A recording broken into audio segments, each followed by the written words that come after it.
ওম পাদুকং যস্য ভবব্যাধিনাশকং আশীর্বাদং যস্য জ্ঞানভক্তিদায়কং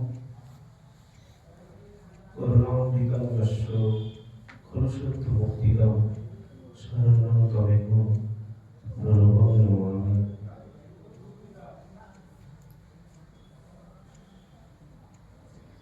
পূজ্য স্বামীজি শ্রী বাবাকে কোটি কোটি প্রণাম। এখানে উপস্থিত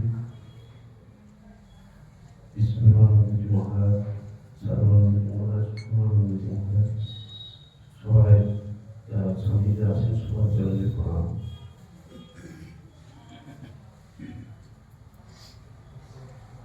ভগবান যখন নেমে আসেন, স্বয়ং ভগবান যখন নেমে আসেন, তার সাথে স্বর্গ দেবতারা সব তার সাথে আসেন তাকে সাহায্য করার জন্য। তার দিব্য যে ধর্মচক্র কর্মচক্র তাকে বাস্তু দান করে সমস্ত করার জন্য সমস্ত দেবতা বৃন্দ নেমে আসেন। সেরকমই এক মহান দেবতা পরম পূজ্য শ্রী রঘুনাথজি মহারাজ ঠাকুরের যে দিব্য কর্ম তাকে স্বামী বাস্তব উদ্ধার করেছেন। স্বামীজি 27 নম্বর চিঠিতে আছে,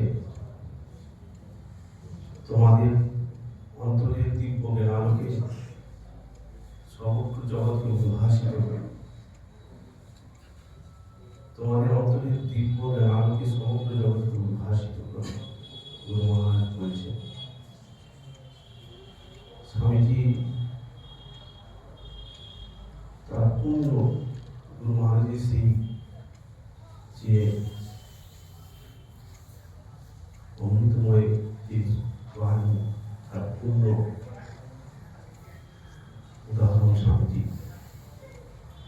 স্বামীজি স্নেহ কোনো দিক দিয়ে মাপা যাবে না, এত স্নেহ তার ভিতরে।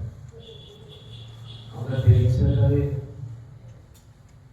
প্রথম থেকে যখন তিনি মন্তব্য হয়েছেন তখন থেকে স্বামী পূর্ণ সংস্পর্শে থেকে স্বামীজির শাসন বাক্য, প্রেম, ভালোবাসা কি মধুর। তিনি বলছেন, যদি কিছু মনন করিতে হয় তবে গুরুমূর্তি মনন করিব, যদি কোনো কিছু শ্রবণ করিতে হয় গুরু আদেশে শ্রবণ করিব, যদি কোনো কিছু গুণগান করিতে হয় গুরু গুণগান কীর্তন করিব। বাহিরের শরীরটি সঙ্গের কাছে পৃথিবী ঘুরে বেড়াইবে, কিন্তু মনটি থাকবে এক জায়গা স্থির, সেই গুরু চিন্তায় করিয়া। সব সময় আমাদেরকে বলতেন, সব সময়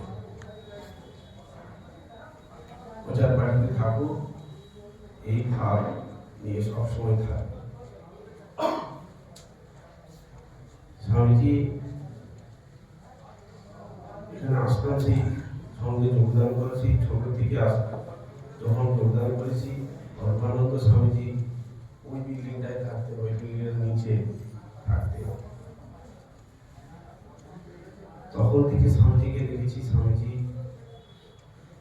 কি তার যেমন কর্ম তেমনি তার প্রেম ভালোবাসা। সেদিনে একটা ছোট্ট, যেদিন চলে যাবেন স্বামী সকালে ছোট্ট একটা ভিডিও আমাদের মহারাজ বলছি, বলো স্বামীজি বলুন গুরু মহারাজ জি কি জয়, গুরু মহারাজ জি কি জয়। স্বামীজি কথা বেরোচ্ছে না, কিন্তু তিনি তিনি ইহ জগতে নেই, অথচ গুরু মহারাজ কি জয়টা ঠিক বলছেন, মুক্তি ঠিক বলছেন। মনটা তার দেহ মন আত্মা সব গুরুতে লীন হয়ে আছে। ওই অবস্থায় কেউ জয় দেওয়ার মতো থাকতে পারে না। কিছুক্ষণ পরেই স্বামীজি চলে গেছেন। আমি 3 বছর আগে স্বামীজি খুব শরীর খারাপ ছিল, আমরা দুর্গাপুর থেকে এলাম, সবাই প্রণাম করে স্বামীজিকে প্রণাম করে বেরিয়ে যাচ্ছেন। আমি দাঁড়িয়ে আছি স্বামীজির পাশে, স্বামীজি বলে হাত দিয়ে অন করে বলছি। স্বামীজিকে কাছে গেলাম, স্বামীজিকে করবো? বলছে কি বলে? তো বললাম যে গুরু মহারাজের আসন তো মাথার দিকে আমরা রাখি, তো আপনার দিকে এদিকে আসুন, ওদিকে আসুন, এদিকে আসুন, এইদিকে আসুন, এইদিকে আসুন, এত ঠাকুরের। বলছে দেখো বাবা, কখন যে প্রাণবায়ু বেরিয়ে যাবে জানি না তো, কোন দিকে তাকিয়ে আমার প্রাণবায়ু যাবে, গুরু মহারাজকে না দেখেই চলে যাবো। গুরু মহারাজ কত গুরু মহারাজের প্রতি নিবেদন, কত নিবেদন গুরু মহারাজের প্রতি। আমরা তাদের কৃপা, তাদের ভালোবাসা আমরা সবাইকে যারা আছে আমরা সবাই পেয়েছি, আমরা যারা এখানে আছি। স্বামীজি নিজের বাবা যেমন তার থেকেও যেন বেশি। স্বামীজি বলছেন তোমাকে যজ্ঞের মন্ত্র বলতে হবে, এখানে যজ্ঞ হয় প্রচুর লোক হয়, তোমাকে মন্ত্র বলতে হবে। আমি বললাম না আমি বলবো না, এখানে শাশ্বতানন্দ স্বামীজি আছেন, আমাকে মারবে। তখন বলছে না আমি গিয়ে বসবো, তুমি মন্ত্র বলবে। স্বামীজি পাগড়ি বেঁধে এসে বসলেন, এসে বলছে তুমি এখন পাগড়িটা বেঁধে এসো, চেয়ারে বসে পাশে বলছে এইখানে বসো, মন্ত্র বলা শুরু করো। শেষ হওয়ার পরে বলছেন তুমি প্রতি বছর আসবে, আমি তোমাকে না ডাকি তবুও আসবে, তুমি প্রতি বছর এখানে আসতে হচ্ছে।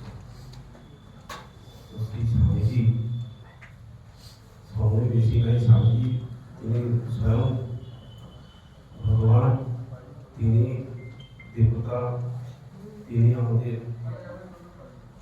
সমস্ত কিছু। তিনি মুনিমঞ্জুষা লিখেছেন। আমি তখন এতে আছি, আগরতলাতে আছি 16 অধ্যায় 24 নম্বর শ্লোকটা পড়ার পরে মনে খুব হচ্ছে।